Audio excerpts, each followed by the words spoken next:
অনেক রকম জুয়েলারি তো তোমরা দেখেছো, আমি দেখেওছি। আজকে আমি তোমাদের দেখাবো সিরামিকের জুয়েলারি কিছু কালেকশন।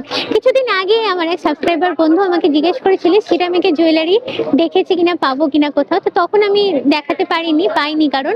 তো আজকে আমি সরস মেলায় আছি, সেখান থেকে দেখাচ্ছি তোমাদের কিছু সিরামিকের জুয়েলারি কালেকশন। এটার স্টল নাম্বার হচ্ছে K5। এটা হচ্ছে নেকলেস পেন্ডেন্টের উপরে আছে। আর তারপরে এটা আছে প্যাঁচার উপরে মেনলি এই পেন্ডেন্টটা আছে। এটা টার্সেল লাগানো আছে, লেন্থটা তোমাদের ইচ্ছে মতো অ্যাডজাস্ট করতে হবে। আর এটা হচ্ছে মাছের উপরে আছে।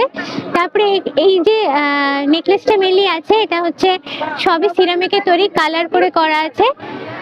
আর এগুলো দেখাই, এগুলো আরো অনেক রকমের সিরামিকের মেনলি পেন্ডেন্ট করা আছে। তারপরে এখানে ফিঙ্গার রিংস আছে, দেখো অনেক রকমের ফিঙ্গার রিংস, এগুলো সবই কিন্তু সিরামিকের বানানো। আচ্ছা, এটা হচ্ছে ব্রোঞ্জও আছে, ব্রোঞ্জ এটা।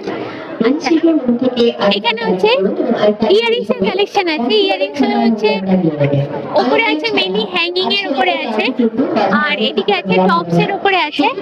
স্টল K5 টপ না। তারপরে এদিকটায় নিয়ে যাবো, এদিকটায় তো এগুলো দেখতেই পাচ্ছ পেন্ডেন্ট আছে। এগুলো হচ্ছে শোপিস হিসেবে ঘরে রাখার জন্য আছে। এগুলো সিরামিকের সব বানানো আছে। তারপরে তোমাদের দেখাবো এগুলো হচ্ছে সিরামিকের ফ্লাওয়ার পট। আচ্ছা, এটা হচ্ছে হোম ডেকর। এখানে অলরেডি সিরামিকের ফ্লাওয়ার ভাসিতে সিরামিকের ফ্লাওয়ার দিয়ে সাজিয়ে জিনিসটা ডেকর করে অলরেডি রাখা আছে। ফ্লাওয়ার ভাসিতে দেখো সুন্দর করে এখানে এই যে সিরামিকের ফ্লাওয়ার গুলো দিয়ে রাখা আছে। আর প্রচুর রকমের ফ্লাওয়ার ভাস এখানে দেখতে পাচ্ছি আছে।